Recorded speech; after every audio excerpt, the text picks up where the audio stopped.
नमस्कार, मैं और नित झांझरिया आपका स्वागत करता हूं हमारे YouTube चैनल में। कोरोना के मामले देश में लगातार बढ़ते ही जा रहे हैं और इन बढ़ते मामलों को देख हम सब के मन में कहीं ना कहीं ये सवाल जरूर आ रहा है कि आखिर कोरोना वायरस की सेकेंड वेव का पीक कब तक आएगा और कब जाकर हमें इस वेव से छुटकारा मिलेगा।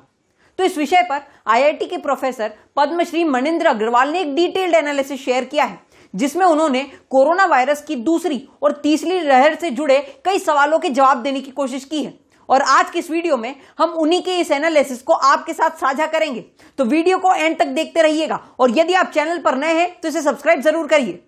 कोरोना वायरस की दूसरी लहर के पीक को लेकर मनिंद्र जी का कहना है कि पहले यह अनुमान लगाया जा रहा था कि देश में कोरोना वायरस का पीक मई के 10 या 15 तारीख के बीच आ जाएगा, मगर अब चिंता की बात यह है कि जिस हिसाब से अभी तक भी रोजाना केसेस बढ़ रहे हैं, उन्हें देखकर यह नहीं कहा जा सकता है कि पीक आना अभी नजदीक है, बल्कि अभी इसमें कुछ हफ्तों का समय और लग सकता है। हालांकि बढ़ते मामलों पर नजर रखी जा रही है और अगले कुछ दिनों में यह साफ हो जाएगा कि कोरोना वायरस की इस दूसरी लहर का पीक कब तक आएगा। और एक बार वायरस का पीक आ जाता है तो केसेस तेजी से कम होना शुरू हो जाते हैं। प्रोफेसर अग्रवाल ने यह भी बताया कि अभी ओडिशा, आसाम और पंजाब के पीक का समय कुछ साफ नहीं हो पाया है, मगर मामलों को देखकर एक बात कही जा सकती है कि दिल्ली और मध्य प्रदेश का पीक आ चुका है। तो मध्य प्रदेश की जनता को अब थोड़ी राहत की सांस मिलेगी कि कम से कम अब केसेस धीरे धीरे कम होना शुरू तो होंगे।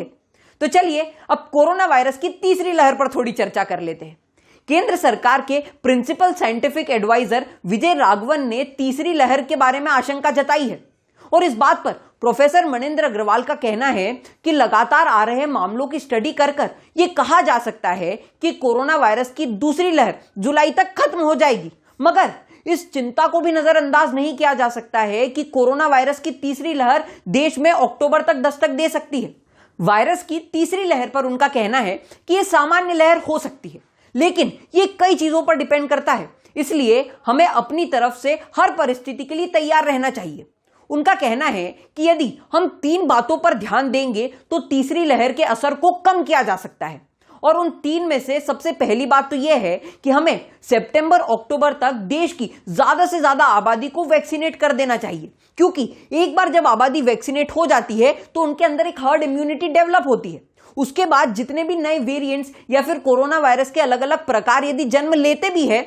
तो वो वैक्सीनेटेड पर्सन को कम तरीके से इन्फेक्ट करते हैं। उनकी दूसरी बात यह थी कि हमें जल्द से जल्द नए वेरिएंट्स की पहचान कर लेनी चाहिए और उन्हें फैलने से रोकना चाहिए। उनकी तीसरी बात यह रही कि हमें ट्रेसिंग, ट्रेनिंग और ट्रीटमेंट पर ज्यादा फोकस करना चाहिए। इसका मतलब यह है कि यदि हम कोरोना वायरस के मामले जल्द से जल्द पता लगा लेंगे, उसके बाद कॉन्टेक्ट ट्रेसिंग करके इसे सोसाइटी में फैलने से रोकेंगे, तो हम तीसरी लहर से बहुत हद तक बच सकते हैं। उन्होंने यह भी उम्मीद जताई है कि सरकार दूसरी लहर से बहुत सारी चीजें सीखी है। इसका मतलब यह हुआ कि यदि तीसरी लहर आती भी है तो हम उस वक्त तक पुख्ता तैयारी कर चुके होंगे। इसका मतलब यह है कि कोरोना वायरस से हमारी ये जंग अभी कुछ महीनों की और बाकी है, और यदि हम घर में रहेंगे, सोशल डिस्टेंसिंग को फॉलो करेंगे और मास्क को अपना हथियार बना लेंगे तो हम इसकी तीसरी लहर से बहुत हद तक बच सकते हैं।